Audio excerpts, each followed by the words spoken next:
Los Angeles had a lot to do with my feeling about art and the world and everything. I came from sort of a almost backward place in Oklahoma.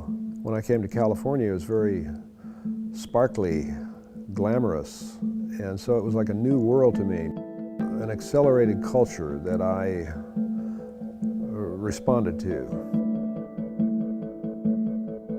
The real vitality for me is to be in my own studio, in my own environment. I'm constantly moving wherever I work, and like I might work here for a while and then I'll move this to somewhere else. Sometimes I'll work on 4 or 5 things at the same time, to the point where I don't know what direction I'm going in, but that's also exhilarating at the same time.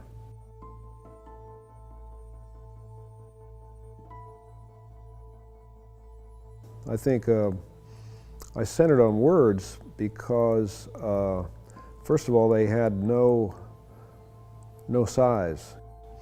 So if I painted the word boss, I could paint it that big or I could paint it that big. And I like that, that you could be realistic and at the same time not be bound by any kind of reference, size reference. And I also like the sort of left to right kind of thing. You know, our eyes are like this, and we read like this, and landscapes are like this. Well, I had a studio on Western Avenue in Hollywood, and I would walk outside, I'd look up in the hills, and there was the Hollywood sign. Looking at that every day, I just thought, well, I should make a comment on it. It's also got these things left to right, it's got those words, it's got those letters, and it also had that sort of corny magic to it. Just the idea of Hollywood, it's always been a symbol, a potent symbol.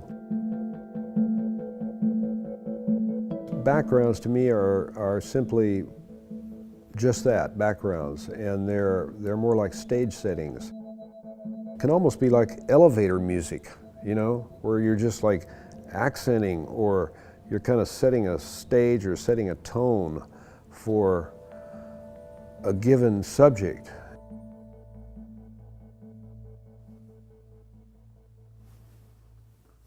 So I use stencils too, like, see, this is a stencil here. That's not even the finished work, but begins to make a kind of a lively picture. It's hard to read that, but it says car parts. I like the tension of having a combination of words or a word in front of something that is also lively in itself, like a mountaintop. And a lot of these mountaintops, they suggest glory or beauty, things like that. They almost like have their own orchestration, you know, you can almost hear trumpets playing. And I like that reference.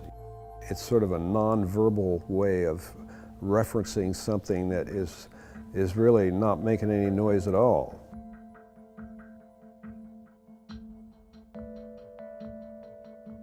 But then put in combination with words, that tension is where I live, I guess.